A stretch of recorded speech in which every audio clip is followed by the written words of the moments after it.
Very much for attending this joint press conference. The presidential candidate of the People's Progressive Party, Dr. Irfaan Ali, will make a statement, and then I'll also say a few words, and then we'll open up the floor for questions. It's mainly a review of the year and so far. So I ask the presidential candidate to speak. Thank you very much.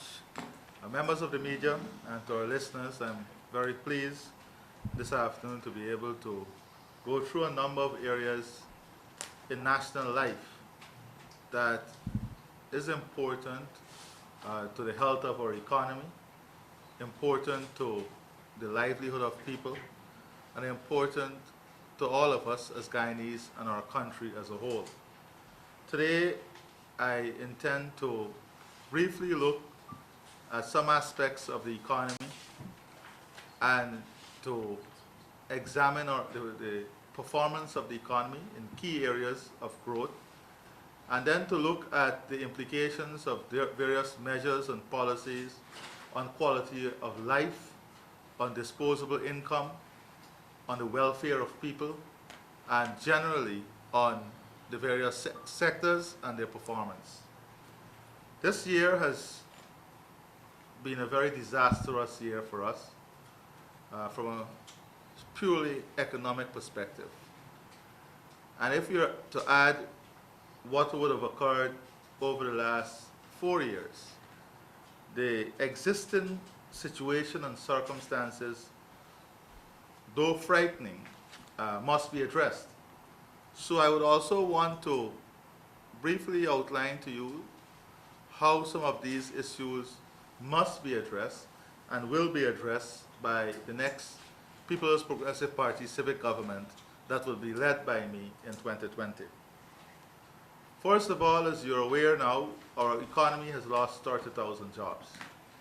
The issue is not only about us losing those jobs, but the areas in which those jobs would have been lost, and what would have contributed to those job losses, and what can we do different if we are to return those jobs and ensure that our economy not only return the jobs, but produce more jobs.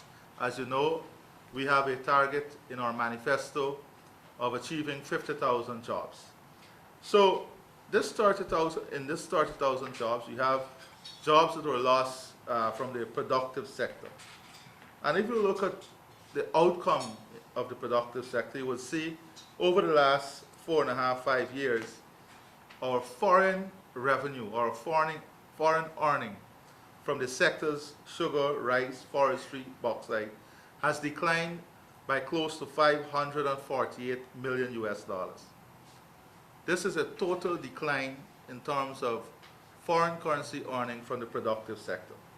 What this means, and of course, it underscores the fact that these sectors have all been declining as a result of the taxes, the bad policies, the incompetence, and the total neglect by government in relation to the productive sector. I have made it very clear, and our manifesto have outlined strategies that would immediately bring back vibrancy to these sectors, bring back life to these sectors, and create an investment environment that would give confidence to both investors, the local private sector, and to these sectors as a whole. In rice, for example, you would recall that the government has made it very clear that they don't see themselves as having a role in terms of the rice sector. They see this as private business. For us in the PPP, we believe that the rice forms a very integral part of our economic life. It affects thousands of families and lives all across our country. And for this reason, we will be pursuing measures and policies that will not only give incentives, but will help rice farmers to retool, reorganize, give back, remove the VAT on machinery and equipment, giving them the capacity, giving them the necessary support that will not only expand rice production, but reduce the cost of production, reduce input costs, whilst at the same time we pursue better paying markets and more sustainable markets. Then we have sugar. Not only have we addressed the issue, and I've made it very clear about returning the sugar industry to some sort of vibrancy and ensuring that in the immediate future we go to a break-even point and then to profitability. We are also strategizing and has strategized in our manifesto on ways in which we can have the transparent involvement of the private sector, so that rice can, can go back to the position it was in a better way and bring in the foreign currency that would have lost. Rice is also closely linked to other aspects of agricultural development in the various regions. We have seen a total neglect of the drainage and irrigation system, and Gaisuku being out of production has added to the problem. Instead of government supporting the drainage and irrigation system and farmers and the agricultural sector when the estates were closed by this government, what we saw that they had increases in drainage fees, increases in the fees at Water Users Association, and we saw increases in land taxes. All of this, the totality of all of this, is that the input costs and the cost of production in the agricultural sector is just too high. It is not sustainable, and it's not profitable for our farmers. Then we have, of course, the forestry sector that has declined tremendously. If you look at the forestry sector, for example, it has contracted by almost 53% when compared to 2014. What we have in the forestry sector also is a direct loss of 6,000 jobs, and this is according to the forestry report itself. The 6,000 families would have lost their income, lost their ability to sustain themselves in the forestry sector itself. If you look at the investment, private investment in the forestry sector in 2014, it was well above $1 billion. Private investment in the forestry sector now is just about $300 million. The forestry sector is in a serious state of decline, and we must address the issues relating to the forestry sector.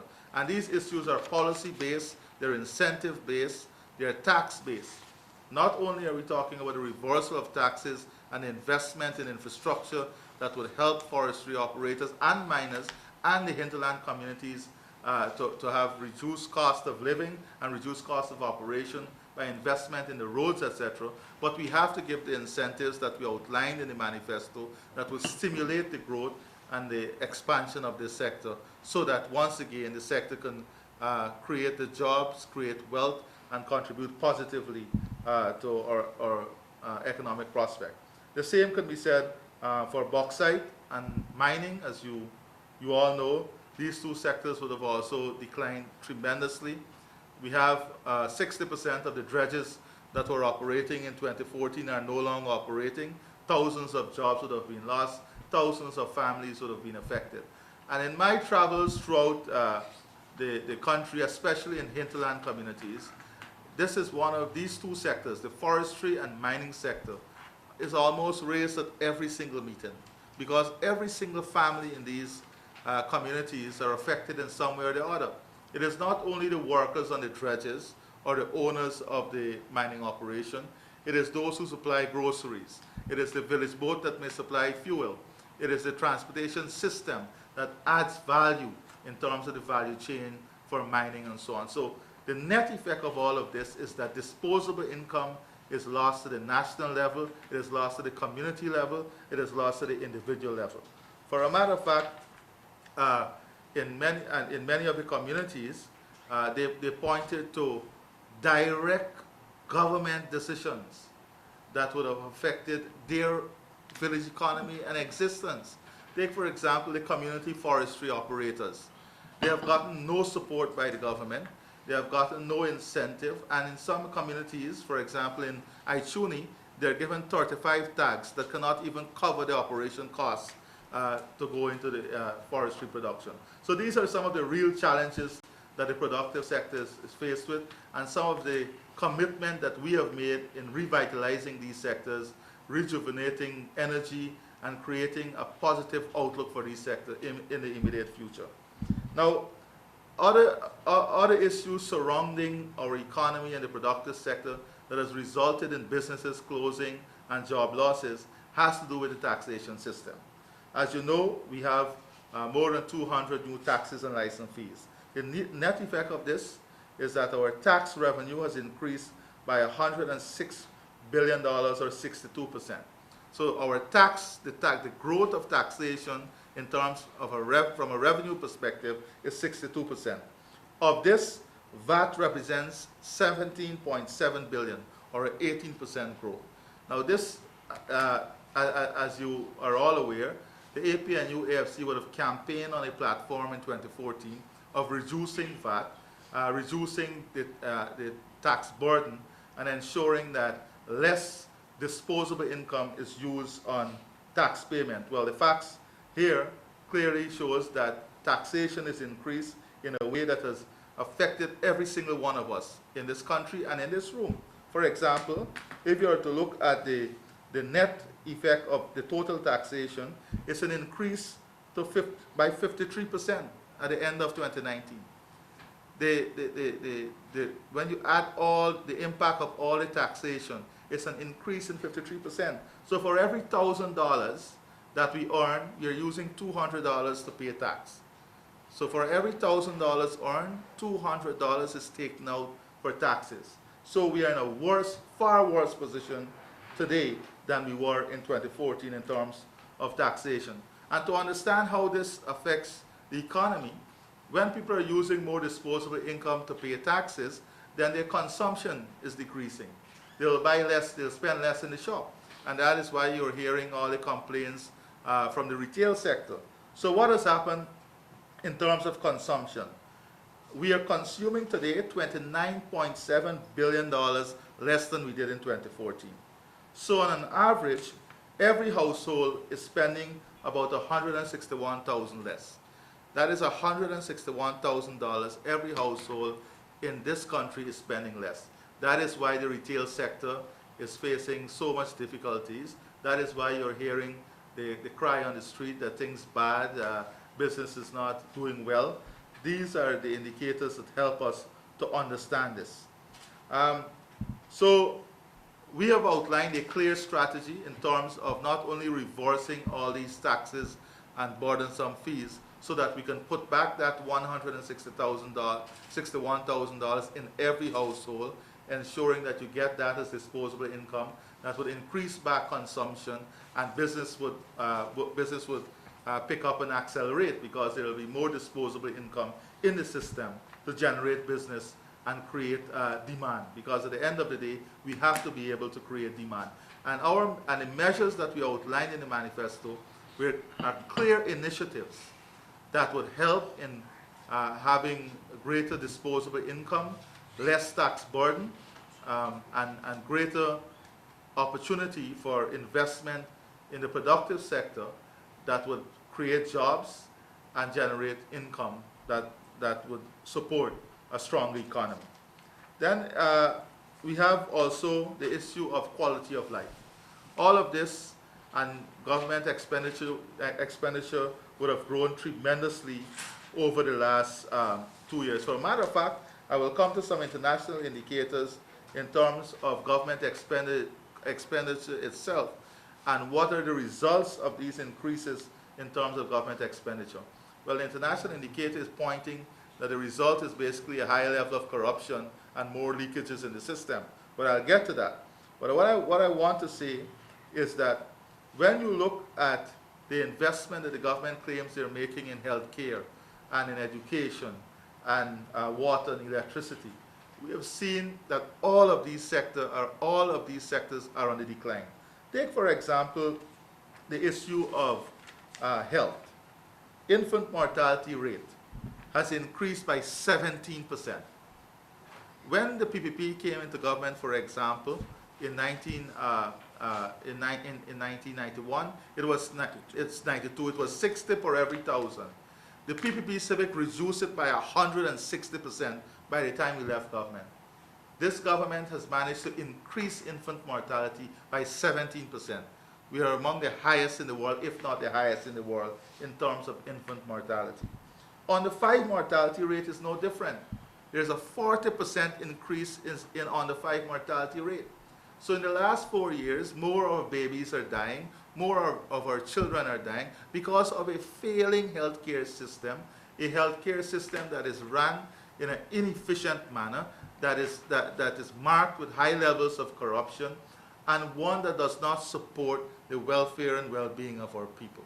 We have clearly outlined a definitive strategy in the manifesto that would not only deliver the best possible health care, but would ensure that we have investment in every single region so that our regional healthcare institutions and system are also on par with what we have in the center in Georgetown, so that all our people across all regions can have some sort of similarity in terms of the access to healthcare and the quality of healthcare they're accessing. In many of the communities I've visited throughout the country, especially in the hinterland, the complaint is that there's shortage of drugs, shortage of medical supplies, and even when the drugs get there, it is expired or almost expired. These are some of the real challenges that our people are faced with out there. These are the real circumstances under which people are existing. And these are the things that we must address and we will address in 2020 when we return to government. Not only an efficient procurement system for reliable supply of drugs and medical supply. Not only must we have enough trained personnel, because one of the focus in the next government would be to ensure we have enough doctors and nurses to match the demand in the system. You know, under the previous PPCV government, we had 1,000 doctors, young doctors trained in the public healthcare system. Today, we don't have that 1,000 doctors because of bad policies, because of bad decisions in terms of the doctors' welfare. Almost 300 of these doctors would have left the public healthcare system. So instead of adding, what we have seen is a decline. And the same thing can be said for education. This is a government that promised free university education. What we have seen is the reverse, a 35% increase in fees at the University of Guyana. We have seen that educational materials and supply is also increasing. In the last year budget, I think it is increased by 3.5%. We see VAT was added on educational materials. These are the real circumstances facing our people as against what was promised. I have made it very clear that we are going to make university education free within the 5 years. We are going to focus on 20,000 scholarships for Guyanese, especially young people, in areas that the new economy would require, in areas that the existing economy require, and areas that would see upliftment in the lives of people in every single region. So we'll be focusing also on that 20,000 scholarship. We'll be reversing all measures, all measures and policies that add burden to the education system, that increase burden. And of course, very important in the educational system is the support to the vulnerable group. How are we going to ensure that children who cannot afford stay in school? And our manifesto addressed this, not only by the reintroduction of the Because We Care grant and increasing that, but also supporting them in their educational material requirements, needs, and supporting them in terms of the vulnerable group in a food and nutrition program, a food feeding program that help the children in a food and nutritional requirement to stay in school. So there is a plan from this perspective too, to ensure we have better quality education and the education system works for every single Guyanese. And to support this, we have to have strong policies and an economy that gives us the resources to help build these sectors. Not only oil and gas, our focus cannot be in a single barrel oil and gas. Oil and gas will help us to accelerate growth and development, but it's not the totality of the economy. That is why we're going to support mining. That is why we're going to support forestry. agriculture, so that all the sectors can grow, all the sectors can expand, and all the sectors can create wealth that will help us to support a social infrastructure that will bring the best quality of health care, education, water, and electricity to the people of our country. The manufacturing sector continues to suffer, and all Guyanese continue to suffer with an inefficient power supply, one that is not only inefficient but very costly. And our manifesto addresses this directly, not only with the investment in the Amalas Falls Hydro, but a sustainable, in a sustainable manner, investment in wind, solar, and the hydro that will combine to give us not only sustainable power, but power that can be produced at a cost that allows us to be globally competitive. So, other aspects of the economy, we have seen our gold reserve decline by 98%. Our government deposit, deposit also declining. So the net effect of the last 4 years, especially 2019, is one in which our economy has suffered, our people have suffered, families have suffered, and our community is suffering. If you look at non-performing loan, for example, when compared to 2014, non-performing loan increased by more than $13.3 billion. Out of this, 8.3 billion, or 60%, is in the business sector. So the business enterprises in the total non-performing loan, which has increased by 76%, 65% is in the business sector. These are businesses that are finding it difficult to repay their loans and meet their mortgage requirement. What is the net effect? The net effect is that people are laid off, businesses are downsizing, and it is affecting economic life in our country. And then at the household level,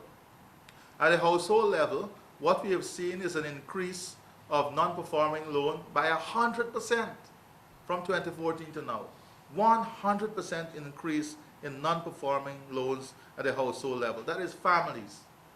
That is families who are not able to service their loans, who are finding it difficult to service their loans. And who are these families? These are ordinary people who may have took a loan to buy a taxi to sustain their family, or a home to house their family. These are the people who are suffering. And these are the real challenges that our country and our economy is facing. We have a plan that will clearly bring back life, that will clearly bring back ease, that will bring back jobs, that will create wealth, create opportunity, and ease the burden of these people, whilst at the same time improving the standard of living.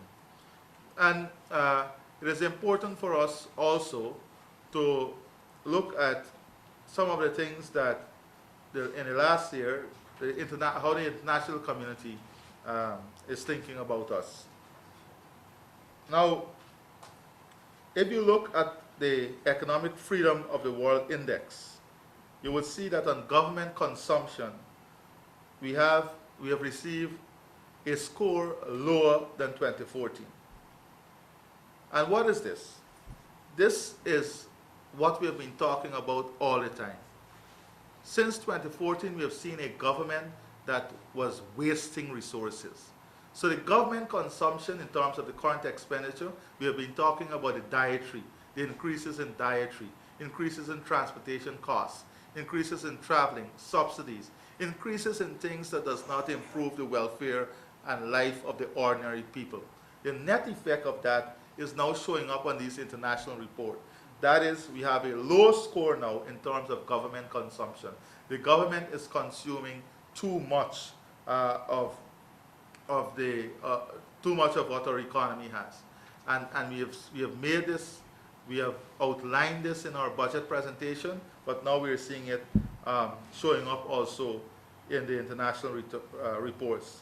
Then, if you look at the marginal income tax rate, this captures the effectiveness of a government in rewarding low-income earners. That is what it captures. How effective is a government in rewarding low-income earners? Well, in fact, We have done so badly on this that we are now in a worse position than we were in 1991. This is according to the Economic Freedom of the World report, that the policies and the taxation and the measures has created such a negative impact on the lives of people in our country that we are in a worse position now than we were in 1991 when it comes to how a government support low-income earners. So when we talk about increases in salaries and so, we have to link it to the taxation system. We have to link it to these other measures that the government would have introduced. And the net effect, according to this international report here, is that they're worse off today even than they were in 1991. And there are other indicators, for example, in property rights. The report point that we have also gone down in terms of protecting property rights. We have gone down in terms of regulation. For a matter of fact, in terms of regulation, Guyana has secured 0 point out of 10, the lowest and worst score when it comes to credit to the private sector. And when I looked at the last figures, the government has been outstripping the private sector in borrowing by 350%. Out of the total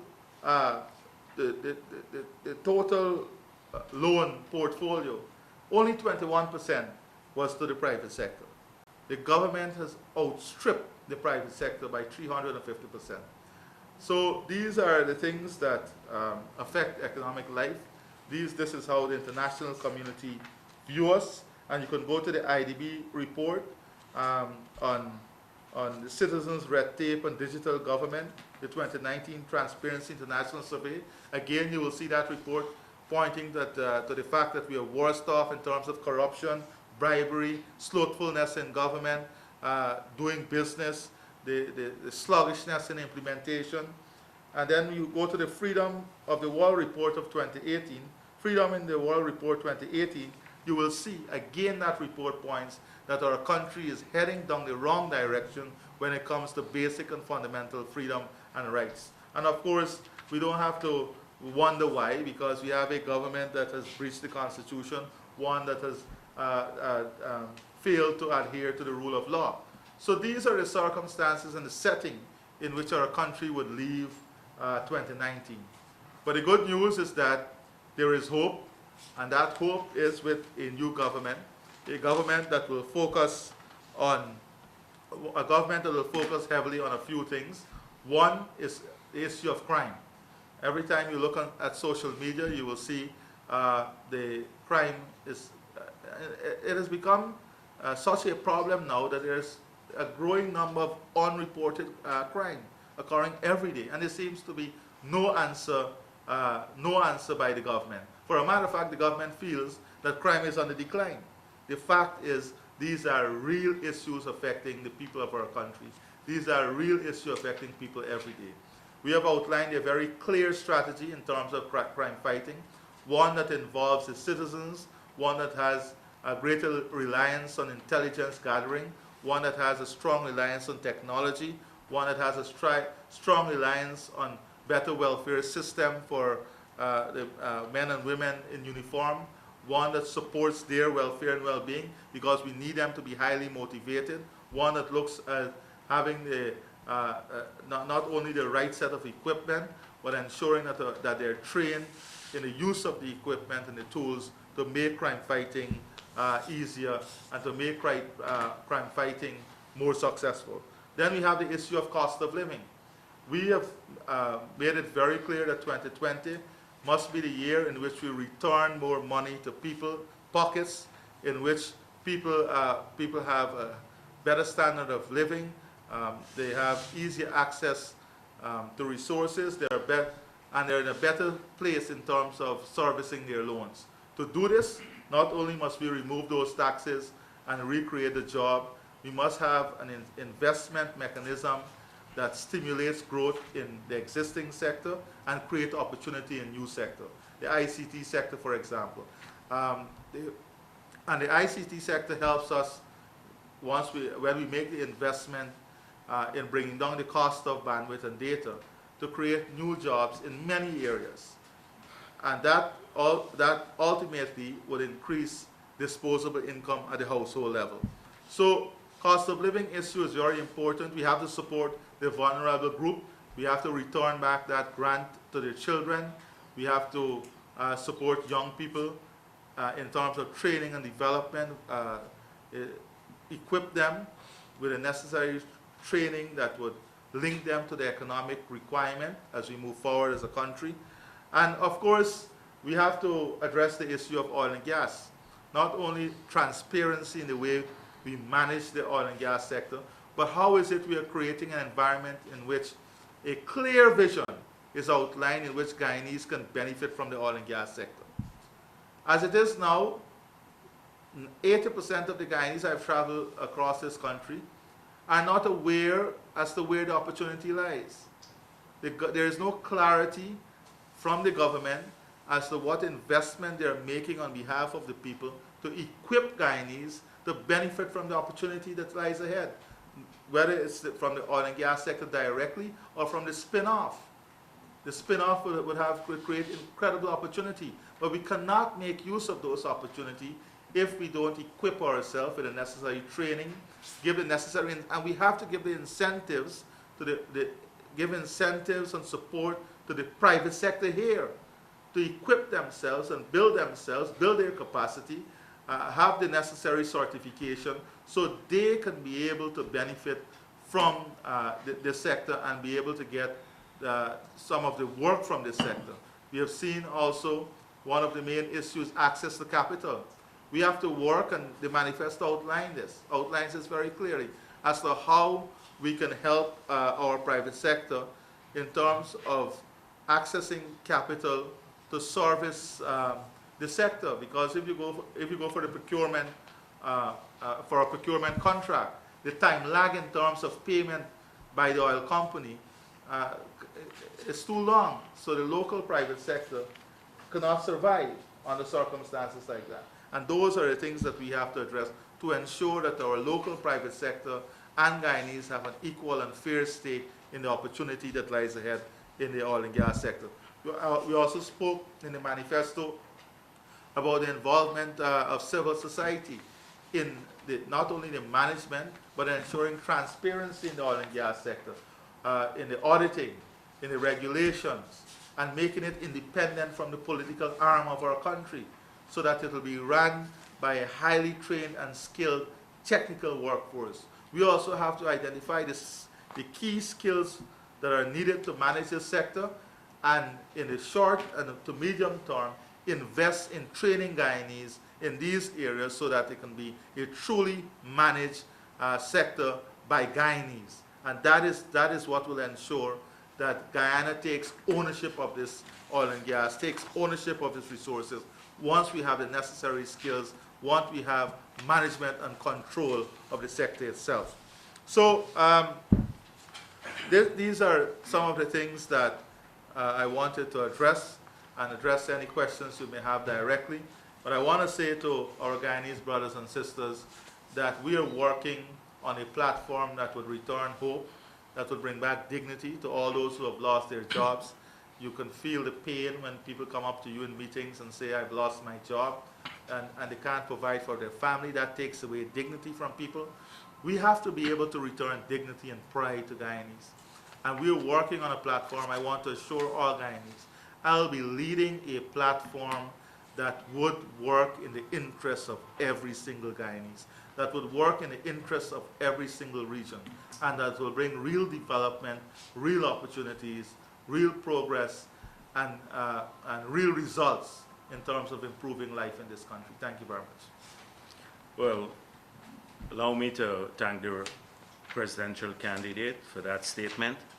I guess by now you're much clearer as to his assessment of the situation and about some of the remedies that the PPP intends to pursue to address the economic and social decline that we have witnessed over the past several years.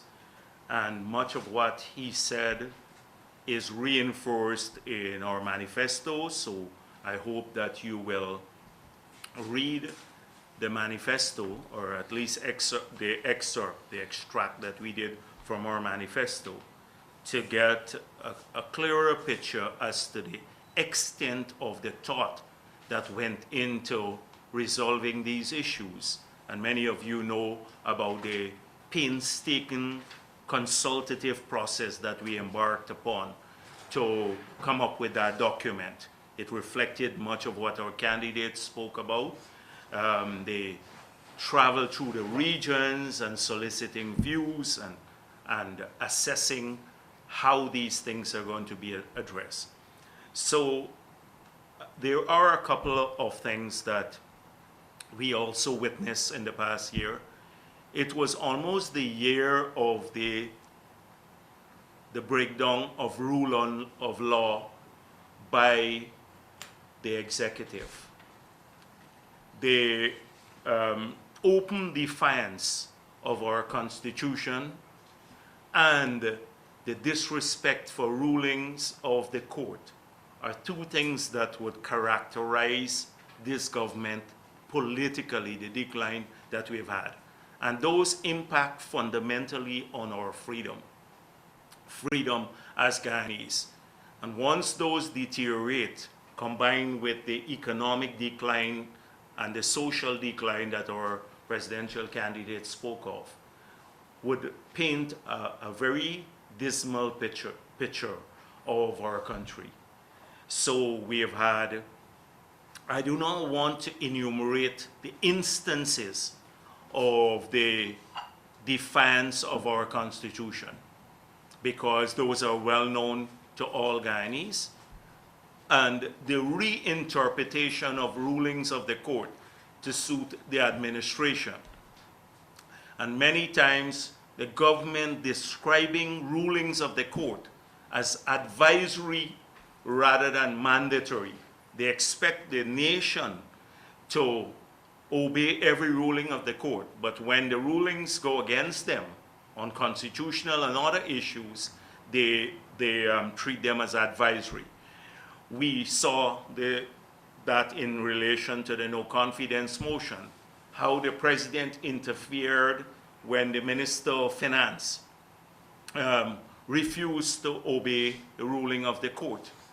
I can enumerate a long list of these things. Secondly, the last year has seen an intensification of the corruption. The corruption started very early, and there are several instances through which the Auditor General and the Public Procurement Commission exposed the nature of the corruption. But it seems as though once the no confidence motion was passed, that the government and many of the cronies of this government, they felt that their days were numbered. And they therefore engage in a large-scale transfer of resources and several policy making that would facilitate the corruption. So we saw, for example, the government increasing in a year after the no confidence motion was passed and ruled valid by the court. They should observe the procurement rule even more scrupulously. But what they did, they increased the ministerial limits to facilitate the corruption.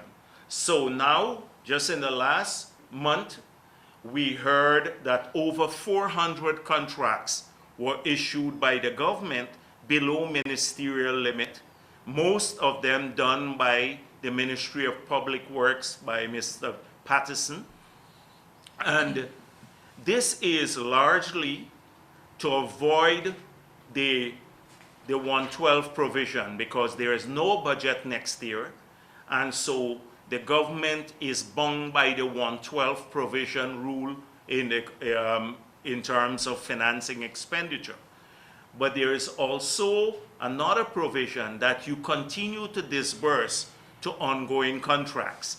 So they just almost illegally awarded these 400 contracts worth over $6 billion that we heard, so that a new government will stuck, when they pass the new budget, would have been stuck with a bill of over $6 billion that it would have to include in the budget because of this recent illegal award of over 400 contracts by ministers below the ministerial limit. And we just discovered that. So this is to facilitate the corruption and to continue doing civil works in January and February, although we don't have a budget. That, I'm just giving you one example of how the corruption has been facilitated. We have seen, as I said to you, several reports coming out. Imagine the PNC is going to launch, because I say PNC, because I don't see the AFC at the launch of their campaign, but the PNC will launch its campaign in Durban Park, the stadium there that was built, and they should be ashamed to use that venue, because the Auditor General said that $600 million is missing from that project. Imagine the epitome of corruption. Epitome of corruption is the ground zero for their launch of their campaign. This is an affront to all Guyanese.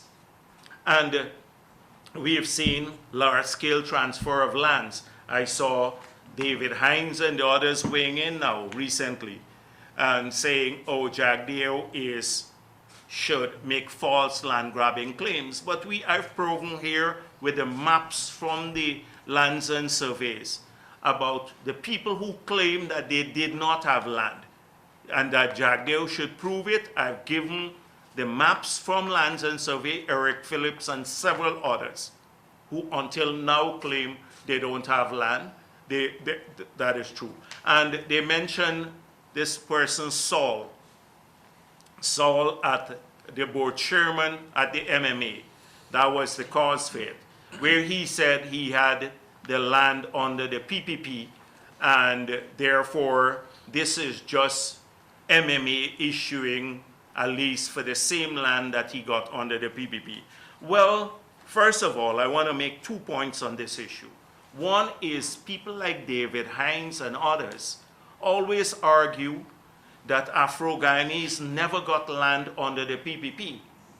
How is it now they're claiming that he got 10,000 acres, Mr. Saul, under the People's Progressive Party? So that was a lie. It's not true. And the same thing with Sirius, who claimed that he had a lease for 3,000 acres, I think, under the PPP. They used to claim that Afro-Guyanese never got land under the PPP. That's a falsehood. People like David Hines would say that. And secondly, what he got the land for was a state forest permit. And he himself said, Mr. Saul, that he was using it for charcoal production through systematic and sustained tree felling and land clearing. So the issue here is how come land that were under the Forestry Commission, for which he got a permission under the PPP, got transferred to the MMA. That's the first thing, and so that they now would issue the lease. And from moving from sustained tree felling and land clearing, now getting 10,000 acres through MMA, they will fell the whole area, all the trees, because it moves to agriculture. How could they, first of all, who made the transfer to MMA, and how could Mr. Granger be touting the Green State strategy and want to fell 10,000 acres of land for agricultural purposes? This would put us at variance with Norway and our international targets because the greenhouse gas emissions from this. So there is much, much more in this same issue. But I was talking about the corruption. Ramjatan, I see Ramjatan now, and we intend to write I saw the newspaper saying Jagdeo admit it was an allegation. Of course, I am convinced in my mind that he has this account. But I want the verification by the FIU. So what is wrong with us calling for the FIU? And in fact, we'll write the FIU tomorrow to launch an investigation into this account by Ramjatan. But the Kaichur News I saw made it say admits making unfounded allegations. It's not unfounded. If you know us, we don't make unfounded allegations. In fact, we tried to charge 5 ministers, lay private criminal charges against 5 ministers because we had the evidence. But the cases never went forward. So the thing is that this year we have seen an intensification of the corruption. There are two things. Apart from the decline that the candidate spoke about, the economic and social decline, we saw the rule of law breaking down and the corruption intensifying. There are several issues that we have to address more, but I would leave those. I just want to deal with one other issue before we move on. This whole issue of the accord, the Cummingsburg Accord. And by now, most of Guyana would know a con job when they see one. So today's article by the Stabroek News, and in spite of spin by some of the pro-government media about who were there at the signing, until now, they have not released this document. Contrast that with what happened in 2014, 2015, when they released the entire document, and it was published everywhere, was part of their campaign. They signed this agreement secretly, and I don't think that they have any intention of releasing the agreement, because Harman was quoted as saying in that same article in Stabroek News that they would release a document containing the central elements in a few days. How long is this accord that we Guyanese can't read it? So why not release the whole accord rather than release a document containing the central elements of it? They think we're stupid. Really, they think we're stupid. And no amount of spin will get them away from this issue. This is a secret document. We heard now that Granger will decide which ministries AFC get. We heard that from the Stabroek News report that the candidate for PM must not be unacceptable to Granger.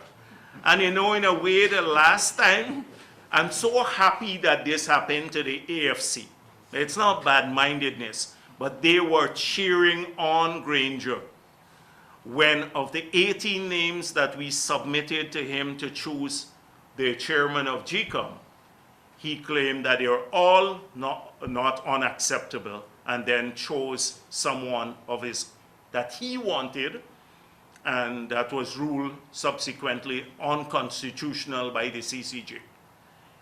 And they were cheering him on so much that their entire local government campaign was built on the fit and proper.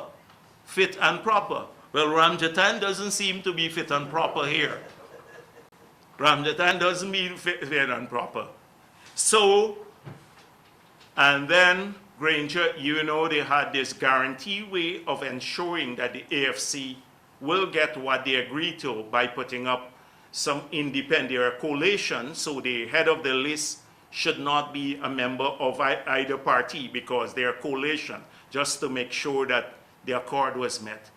Granger seems to be the head of the list now. So they don't have any guarantees here, and I see the campaign is that I thought Ramjatan was selected, frankly speaking, after their accord, but it seems as though none of this has happened.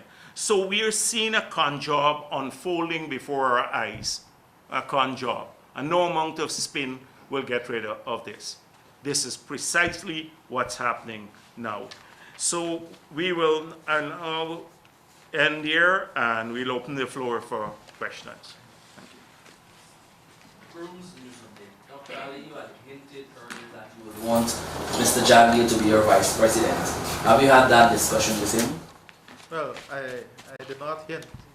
I made a statement that I would like to have him in the government as a vice president.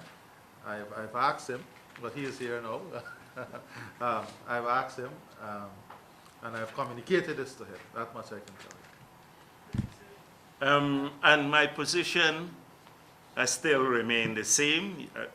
Dr. Ali will have my 100% support, 100%. I'd work for him, as I said before, to become the most successful president ever. But I've now made a decision as yet as the position in the government. We will discuss that further a little bit later. But just to make one point, our focus also is to ensure that we outline a clearly defined set of programs and policies that would speak to the need of our country, speak to the needs of people, look at empowering people, creating opportunities, and building a stronger Guyana, whilst at the same time bringing our people together. And that has always been how the PPP has operated. We have operated from a very principled perspective, and that is why the manifesto is so important. And we have made it.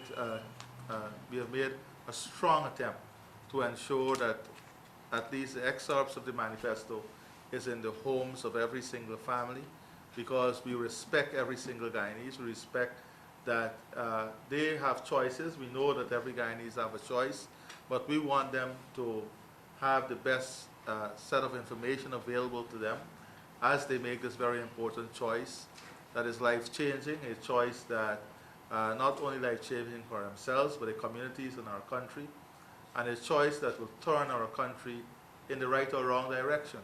We are very clear that in our manifesto, we have a programs and policies that will take our country in the right direction, that will ensure every Guyanese accomplish their aspirations, will bring our people together and create a strong Guyana.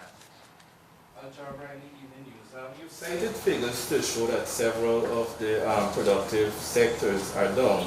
However, there's been an overall economic growth. So what has been driving this growth? And second question, are there any updates in terms of the prime ministerial candidate? I understand nominations were supposed to start this week. The discussions will start today. That's the update, yes. Last week I mentioned that we will trigger the process. So I've arranged all the meetings to start those discussions now. So what exactly, I'm sorry, follow up, what exactly starts today when you say discussions? The discussions on the candidates, we're going to be getting nominations in and starting discussing names. So nominations today? Yes, and discussions too. So who exactly will be having these discussions? I outlined already the process, in fact, several times. It's members of parliament and subsequently the executive and Central Committee of the People's Progressive But Party. today, who will be having the discussions? I have a meeting program both with the members of parliament and with the executive of the party. After. Yes, I'm coming to you. Don't worry. First of all, we have to understand how the economy works. You have government expenditure, you have private expenditure.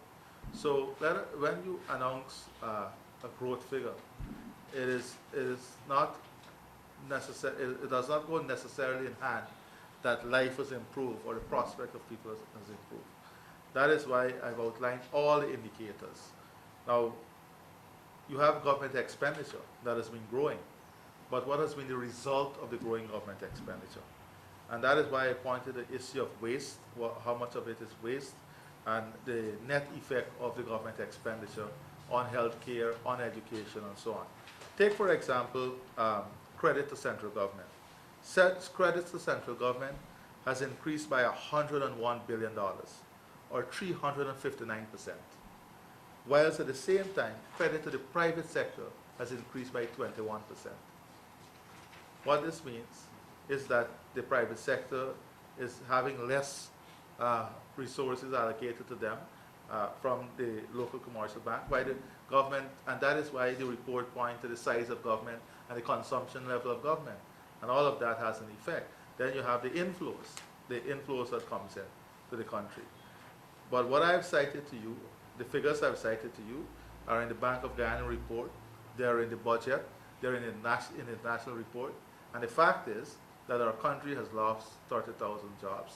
The fact is that on an average, household consumption has declined by $161,000. The fact is that the net effect of all the tax increases is that we are paying close to 60% more now in taxes than we were paying, and $200 on every $1,000 earned is basically used to service that tax figure. These are the facts. The fact is that export earning, our revenue from the productive sector has declined by $548 million US. These are just the facts that you can find in any of the report. And this is what, and the forestry report itself points to the decline in jobs. I think was from 24,000 to 17,000 or 18,000. That is directly in the forestry sector. So these facts substantiate a lot of what people are telling you on the ground too. There's a link when you go all across this. And I know you do a lot of going around too, and people will tell you this too. So these are the facts. This is a concept that we'd have to come to grips with as we approach the future. Economic growth versus well-being of people. Because this government has a fetish for claiming, look, we have economic growth, and look how much taxes we collected as indicators of progress. But each represent an issue. So the taxes collected by government, when Station Jordan boasts about this huge tax collection, it comes from people's pockets.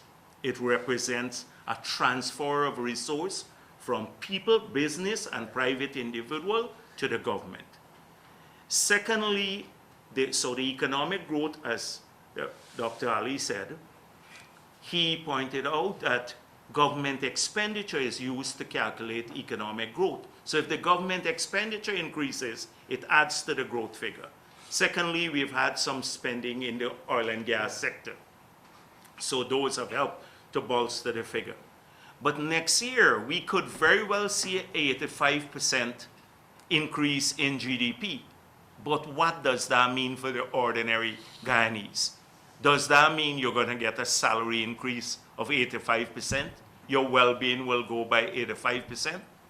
We're not going to get much taxes more, although you have an 85% growth in the size of the economy. Because of the tax concessions they give to the oil companies, you're getting almost zero taxes more. Zero taxes. You're getting 300 million from profit share, but we have lost more than 300 million in revenue already. In terms of jobs, although you have an 85% growth in GDP, we have lost 30,000 jobs. You're getting 2,000 in the oil and gas sector. We're net losing, we're on a net basis 28,000. So when they have this fetish about economic growth, oh, Ghana will grow by 85% and all of that, it doesn't represent any change to people. In fact, we may see deterioration although you have a bigger economy. Right.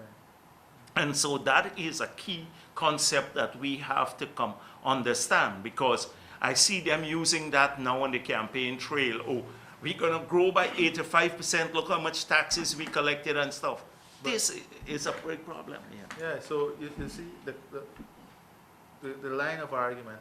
So if you have 3.5% growth, how come you have consumption declining by $29.7 billion?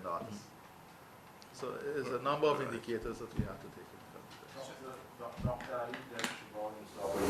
consideration. Sir, could you say what safeguards you envisage in your ability to make decisions independently, well, I know it might be cabinet collective responsibility, but ultimately, as the president should be elected, what safeguards are there that you'll be able to make decisions independently and not necessarily be shepherded by Mr. Jagdeo? Well, to begin with, thank you very much. To begin with, I'll be leading a team.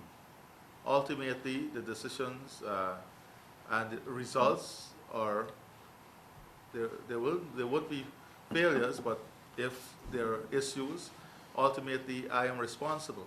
So I will be responsible for the government. I'm the leader of the government, and I can assure you that I'm independent. My position will be independent in the collective, with the collective, that is the cabinet.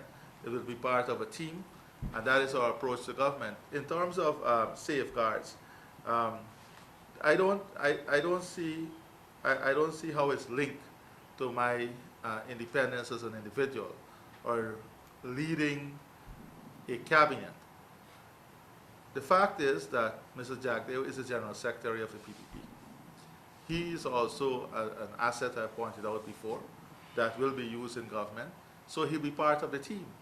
And the collective responsibility and the collective success of us as a government depends heavily on how effective and efficient that team works and achieve results. And at the end of the day, I want a team that is dynamic, a team that is driven, a team that is result-oriented. And I can say this to you, though. If the team does not perform, and if there are individuals who are weak in the team, or the team does not stand up to what is expected of the team, then, of course, as a leader, you have to make decisions. And that decision lies in myself as president. Mr. Ali, sir, why was the news source? Could you say whether the party has decided on who will be heading its list? Nomination day being about 12 days away. Well, the party has not, we have not discussed this, but I don't see what is there to be an issue because, you know, historically, as I said, the party has not discussed this, but I know I can speak historically. Historically, the General Secretary has led the list. It's a party list that has been led by the General Secretary as the leader of the list. Do you feel comfortable with that? Because I feel... the General Secretary, of course, will have the powers of recall. No, the General Secretary would be the leader of the list. The General Secretary is one person in the Central Committee and in the Executive Committee of the party. And issues of those nature goes to the Central Committee and the Executive Committee of the party. That is made up of more than one person, as you're aware. So that is not, I am not worried at all about that. And I'm very clear on my ability to lead. I'm very clear of the team approach. And I want to say to you that that does not pose any threat or any issue. And sir, last week there was a full-page ad that appeared in one of the local newspapers by a committee calling itself the Committee to Save the PPP. And that committee... Did you publish that ad? No, I did not. Did you? Okay. Did you? No, that's why I asked you. Direct the question, If you, Mr. Ali. right, yes, okay. Yes, Mr. Ali, sir.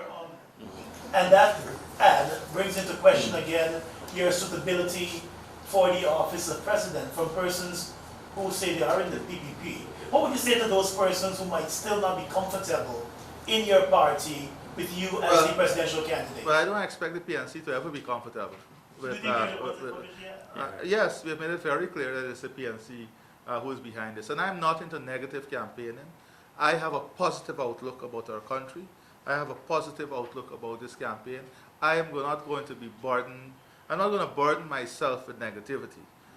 The leadership of this party has placed responsibility in me. They've placed confidence in me. And I have a duty to every single Guyanese to ensure that I do my best in their interests, in the interests of this country, in bringing our people together, in bringing development, in bringing growth, and creating a better life for every single Guyanese. And that is the only thing that I'm interested in. That is the only thing that I'm pursuing with the team, and that is what gives me energy every day to move in this direction. So what are you looking for in a prime ministerial candidate? On that matter, before you go on, let me just say that we knew that the APNU had to come along with this sort of negative campaigning. I want to say to them openly that we've stayed away from the many faults of President Granger. His suitability to be the next or the presidential candidate of APNU. We've stayed away from it. But we knew this is the only card that they can play now through these sneaky ads, etc. They don't even have the courage to come out and say it openly, but because they have nothing else to say. Irfaan Ali was selected by 24 of 35 members of the Central Committee. He, in a democratic process. No APNU leader got more than 35% of the votes at their last Congress when they chose their leadership. In fact, a full 1/3 of the delegates left before they even voted.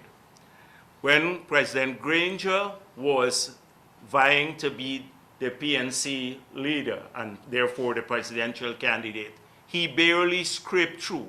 In fact, they had to do a recount, and many people believe that in the recount they rigged it against Carl Greenidge.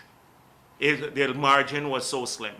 24 out of 35 is a huge margin. And I know not a single one of those people that they say they're representing. Every member of our Central Committee now is out there working. They're attending public meetings, they're speaking on the PPP platform. So I don't know which Central Committee member that they're representing, because I know about the assignments to each of those members, and they're all out there working. So that has to come as a distraction. It's fake news. That's why I asked if you put it out. So yeah. Mr. Ali, the question about prime ministerial candidate, what are you looking for? I think it will be premature for me to discuss the issue of prime ministerial candidate at this stage. The General Secretary has just outlined a procedure that we're going through, and I will first have to have the decency of giving those nominees the respect of speaking about this issue through the procedure and at those forums. And what I can assure you, though, is that our prime ministerial candidate and all our nominees are people of high standing. Check, let me start with you. This question can go to either or both of you. The Constitution establishes the office of the opposition leader. Mr. Jagdeo, you've invited Mr. Ali here to present aspects of his campaign. What I want to ask is, in light of claims by the PPP and the leader of the opposition that government uses state resources to facilitate its campaigning, would you say that this constitutes use of state resources to fund the campaign of the PPP? Well, I don't see much use of state resources except Mr. Ali being here. I'm also General Secretary of the party. And it's very, very interesting that you would see this as an abuse of state resources when you have Granger flying into the interior with 5 aircrafts in green, paid for by the state, just to make a political speech and come out back, when ministers are openly using state resources, large scale, millions of dollars, to fund their campaign. Even now, as we speak, they are using state resources to pay for the transportation for their launch. And you will see a presence here as abuse of state resources. It's a very jaundiced assessment. His presence here we didn't spend $100 or $5 million of state resources, or even $10,000 or $1,000 for him to come here. But you don't question with the same diligence what is happening. If people were diligent, if the media we would by now know how much land NISIL sold illegally or transferred illegally. If the media was diligent, we would know by now the lands and surveys, what's going on within lands and surveys. We would ask Patterson about the 400 contracts that he's signing below his limit and stuff. But you see this, you can see a difference. I'm not accusing you personally, I'm just saying the perspective. The perspective is it. I didn't make a conclusion, I asked you to give an assessment. Okay, as well, thank you, I gave my assessment, The yeah. question I asked is in light of the fact that this building and the facilities, utilities are paid for by state funds, and in light of the fact that Mr. Ali is here to give the PVPs are part of the PVP's campaign. Now, it may not be expenditure, let's just let me finish the question. In light of the expenditure of funds to do that, and you're here in this building paid for by state for that purpose, do you see that as a use of state resources to facilitate campaigning? No, I always argued that incumbency, every time I speak, I always argue that incumbency does have advantages. And that's why you don't see us complaining about routine things. The president goes along, etc. Where it becomes excessive is the billions of dollars. Ask how many tickets were given to the PNC from the Buju Banton show, where $60 million of taxpayers' money was spent, 50 million of taxpayers' money was spent for the Buju Banton show, and the tickets handed over to the PNC. Asked about those things. But nobody about, this is where the large-scale transfer of resources. So I'm just saying, since you asked for my assessment, I gave you my assessment. It in no way constitutes the sort of abuse that that we see staring us in our face, but we're oblivious to it. But you come here to ask me about this issue. In retrospect, sir, do you think that here should not have been used? In retrospect. No, I do not accept it as an issue, because the thing, if you have any perspective, if you have a single perspective on this issue, you should, that issue should never arisen if you had any issue about abuse of state resources. We have had 1 year of wanton abuse of state resources by this government, and silence, cuddling up by some of the media, some people in the media. In terms of the prime ministerial candidate, could we see that person be on stage at the launch of your campaign? If we finish the issue before then, definitely. But we are going to select a prime ministerial candidate, unlike the other side. And it will be done. People will know who that person is before the elections. Like Granger seems to be saying he will select after the elections. It's highly likely that the person can be in the campaign. Highly likely if we conclude the discussions. When is this process likely to conclude? Within a day, 2 days? That's what I said. If we conclude by Friday, then we will, by Sunday, then definitely. Are nominees already in the we have some people who are nominees already. How many? We have at least 3 persons so far. For either of you, the country has cause to be concerned for the award of a contract to Shell for the sale of Ghana's oil. The company is involved in one of the world's largest corruption scandals with Nigeria, and the circumstances of that were revealed through emails. Are you concerned about this matter? And secondly, would you support the publication of email correspondences between government officials and companies that were interested in this trade? Well, first of all, before you get to an award, there must be a process. And we have already expressed concern about the process. We have expressed concern about the lack of information, the silence and the secrecy surrounding a number of government decisions. And we have expressed these concerns publicly already. So we are concerned about the process is what is important. If you have a flawed process, you'll have flawed results.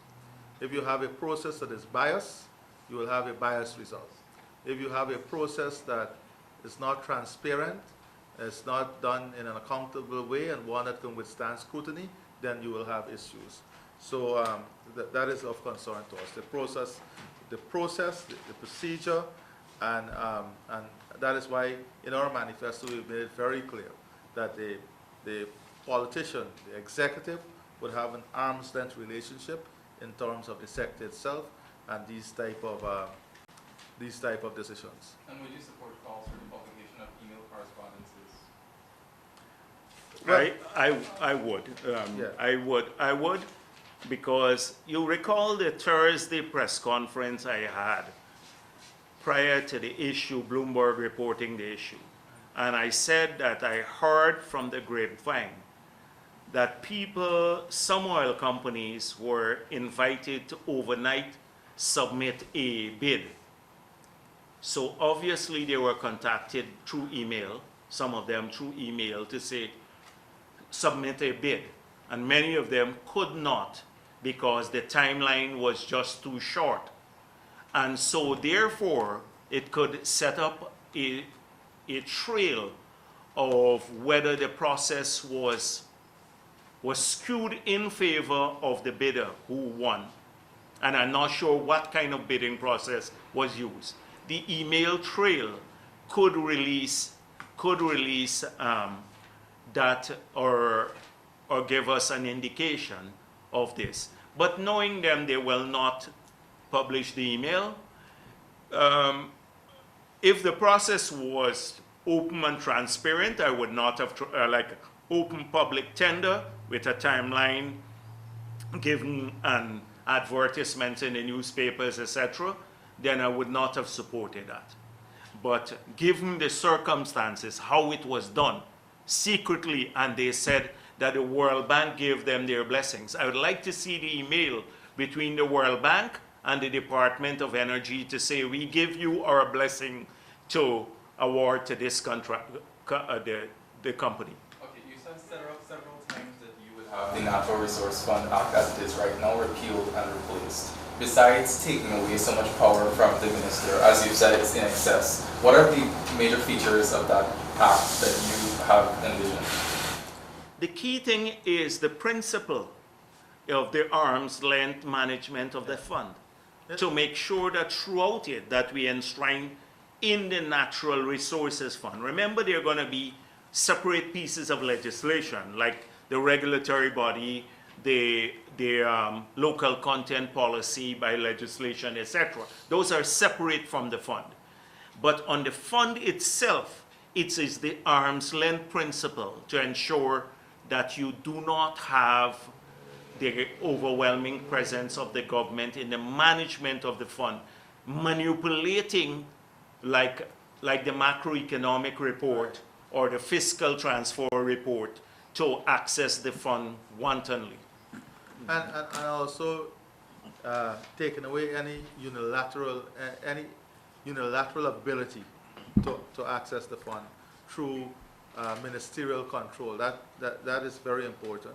But also, as I said before, you have the role for our parliament in terms of how resources from the fund is used, and that is the oversight responsibility that has to be strengthened, because in many of the good examples where you have a stronger oversight, you have a better managed fund. So it is ensuring that the use of the fund is not done in a secretive manner, it's not done in a mechanism that is unilaterally controlled by the government, but one that is very public, open, transparent, and one in which the government does not have that heavy hand. I'd like to know what the PPP-specific major investment projects are for the oil money. If you could just give a rundown of that. Before, I want to come back to the first thing I asked.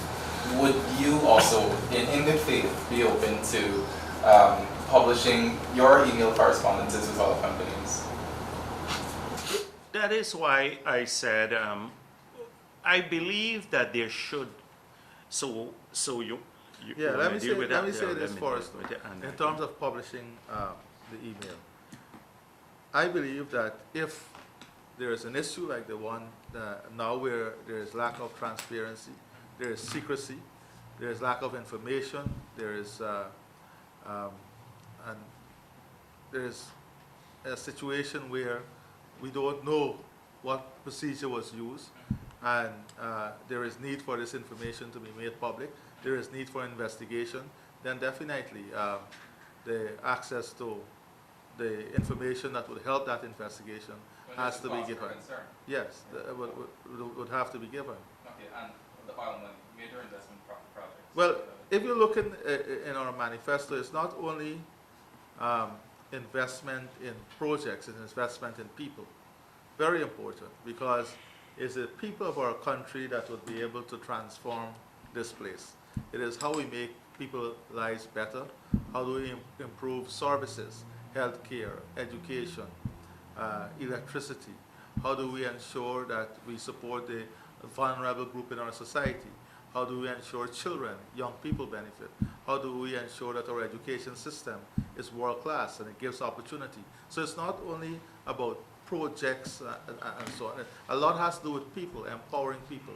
And also in the manifesto you will see a transformative agenda. And I don't have to go through the entire transformative agenda now, but you will see that and you will hear a lot about that too on the platform, what the transformative agenda entails. And it does not only entails a project of an infrastructure nature, it entails building the framework for the new economy, new areas of growth and development. Environmental services, for example, is a major area that we can earn a lot of resources. What is linked to the environmental services? The entertainment sector, the tourism. How do we support tourism to ensure that we grow it, we make it competitive? Because one of the important things about the tourism sector is ensuring it's competitive, because you know, the cost of accessing our tourist destinations is very high because of the infrastructure that is required. So all of this is linked, and of course we spoke about a logistics framework that can give us great opportunity in logistics business, in ensuring that we have a port facility that can cater for our existing needs and our medium-term needs. There are some studies are already pointing to the fact that within the next 3 years, the commercial traffic at our port facility in Georgetown may grow as much as 65%, which we cannot handle with the existing facilities. So these are all the challenges that we have to face, but you're going to hear more about these. On that same issue though, it's this, we keep talking about a fund, but also like the concept of the GDP growth. We also have to, as a country, come to grips with how much money will be in the fund for the next 4 or 5 years. And given the decline we have had, say 30,000 people, the tax increase in taxation, as the presidential candidate outlined, the lack of investments, the borrowing on short-term basis by this government, what are the demands for a sustainable economy? It's not a whole deal of money, a great deal of money that is going to flow. $300 million per year on average for the next 4 or 5 years. But on the short-term debt alone that will be maturing, a significant amount of state revenue has to go to service that debt. And so this is their political line. Oh, vote for us, there'll be a lot of oil money, it will fix everything, the economy will grow, etc. It is a huge challenge, a major, major economic challenge about, in terms of addressing all those concerns with a fairly limited amount of money coming in through the fund. So you have to restart the economic activities in the other sectors. Because if you don't, the oil and gas money alone can't pump prime our economy. Finally, you've called for the Administration to publish how they've doled out the spoils of government in their accord. Is the PPP, do you have considerations for an energy director slash minister currently? Any persons that you have in mind? No. We don't share out anything that I know of. I've made that point already. Our campaign is based on policies and programs, and that is what is outlined in our manifesto, not positions and sharing of positions. We have not promised anyone. Let me be very But explicit. I think so close to elections, you must have people But you always have. Everybody has people in their head. They're trying to think about technical people to manage and all of that. Who's in your head? No, it will remain in my head and his head until after the elections. But we don't promise. They wouldn't know. They wouldn't know. We would not even tell. I'm sure Irfaan has a lot of people in his head too, but he would not say that you're getting this, or you're only because you're going to come to us because we'll trade something. You have to win the support of the people first. That it's disrespectful to do otherwise, to dole out things. And so if anyone has told you that they heard from me, I don't know about you, but you say, but that they heard that they're getting a position and it's settled, it's not true. We have not discussed this with anyone, not a single person, about who will hold what portfolio.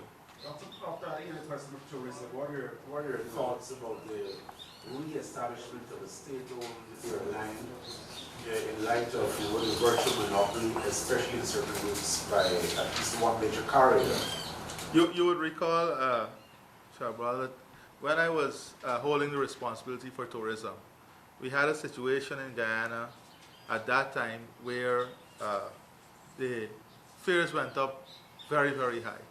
And we had called in the executive of Caribbean Airlines for a meeting at that time with our stakeholders. And we were able to iron out a number of issues, including the ease of travel and what was taking place in Trinidad. I've seen now the fares back at that level that we were fighting then, and even higher, especially if you look at the Canadian route. So definitely we will have to examine this issue in its totality. We have not discounted any solution as yet, but it will be based on the numbers. And in terms of a national airline, you can have a national carrier that is not managed by government, that is managed independently. You can have a public-private partnership. All of these are possible solutions because it is indeed very critical for the tourism sector. We cannot sustain the sector. We cannot build the sector on the present cost structure, not only for international travel, but for local travel. The local travel, the VAT has been added on local air ticket. The cost of fuel has gone up. There were certain exemptions, for example, in Region 1 that benefited people there. That has been removed. The investment in the transportation network in the hinterland has been really neglected, and that has caused, and I've been having discussion with various operators in the sector, because I believe very strongly that this is one of the sectors that can really drive a lot of opportunity, and you will see a lot of interest. What you will see for sure is a dedicated institution, a dedicated ministry that will be looking at tourism, because it is an important potential for us going forward. What do you prefer, a fully state-owned or a public-private partnership? Well, it has to do with the numbers, not what you prefer. What the numbers are, it has to do with the structure of the sector itself, and to see who are coming, which additional airlines are expressing interest, and to see how we can accelerate that interest. You see, it would be easy if you look at the sector. We can't look at the sector only as a Guyana destination. The objective of the expansion of the airport was to make us a transit location, so that more traffic would be coming in from different airlines going on to other destinations. We have not achieved that. So that is still an important aspect because of our geographic location that we must capitalize on. So if we become an in-transit location for different carriers, then it gives us the ability and a longer reach in terms of more airlines coming in. So it's looking at it from this holistic perspective, and definitely we'll be analyzing this. Okay. Quickly, Dr. Ali, what are you telling your supporters as well as your detractors alike when they raise this issue about the authenticity of at least one of your qualifications, either this nth hour? What are you telling them? Well, I've already made it very clear. I've addressed this issue. I think I've addressed this issue conclusively. And as I said to you, and I said to all the media houses, I don't know what is lingering, but I know that I know for sure that I am very positive. I normally answer critics with success. So we're going to work on greater success and the success at these elections to improve the lives of people. And this issue will linger because it's being worked on by the opposing side. Fake documents being created and using the state media to spread lies and to disparage our candidate. And so you see this every single day in the state media. It stopped being impartial or even decent. Forget the impartiality. Just being decent, because impartiality is one thing, but decent. And so this will continue to linger because of that, not because there is any substance to it. And let me say this too, that I will not be dragged, and I want to assure the Guyanese people, I will not be dragged into any gutter politics. I want to focus this campaign on policies and programs. I want to be able to answer to the policies and programs, any question you have in relation to those policies and programs. And I saw a flag flying this morning when I was coming down from the bridge. And the flag was an APNU flag, and it says decency. There is nothing decent about breaching the Constitution. There is nothing decent about not adhering to the rule of law. So let us all work together on making a stronger Guyana, and a Guyana that will be better for this generation and generations. Thank you very much. Thank you. Just adding quickly, sir, GCOM, Yeah. I know you didn't touch on that. The new registrants, I think, the Elections Commission has said about 10,000 of them they could verify over that 5-day process. Are you comfortable moving forward with the inclusion of those names that might not have been verified for whatever reason, being on the revised list and ultimately the OLE? We're just getting the information. The meeting was held yesterday. We have not heard officially from GCOM. We saw a statement by Vincent Alexander that all the house-to-house data will be used in today's Chronicle. But knowing Vincent Alexander, he has consistently misrepresented the decisions made there. We will find it very unusual that the chair would vote to embark upon a process of verifying the 16,000 names and then seek to include names that are unverified, because the purpose of the exercise would have been defeated. So this is, we are awaiting official notification of this matter, because there seems to be some confusion surrounding it. Do you think the 5 days in the middle of the Christmas season was adequate to carry out such a process, or do you think they should probably do a double check in some instances right now? The thing is that 5 days, if that's the case, then will there be a decision, say, of the 10,000 persons that you verified, to put them on the list? There are some people on this list of the 16,000 who never existed. We found empty house lots, etc. If you put them on the voters list too, that means you're putting unverified people. A number of them, I can give you the names of these people who don't exist at all. We found some of those. we found some people who were not at home. That's what their families said to us. So if they include on the revised voters list, say the 5,000 people who may not be at home, so the 10,000 verified can go onto the voters list, and they include the others, there could be a process of revisiting them before the OLE comes out, so that their names would not be, they would be on the revised voters list, but could, once the re-verification takes place, and the revised voters list has to be published for 21 days.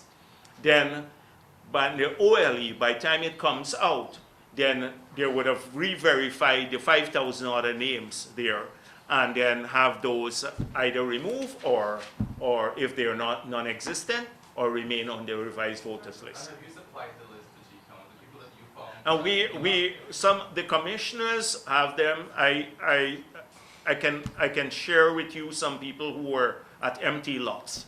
For example, empty lots, we can take the media to some empty lots where people were registered. Well, how big is that list? How many people? It runs into hundreds. But those people who were not at home, that answers your question mostly. Those who are not at home and may have, because of the season, we are prepared to have a second round, put them on the revised voters list, but have a second round of verification of those additional names. And then the adjustments could be made by the time you have the OLE. Thank you. Thank you very much.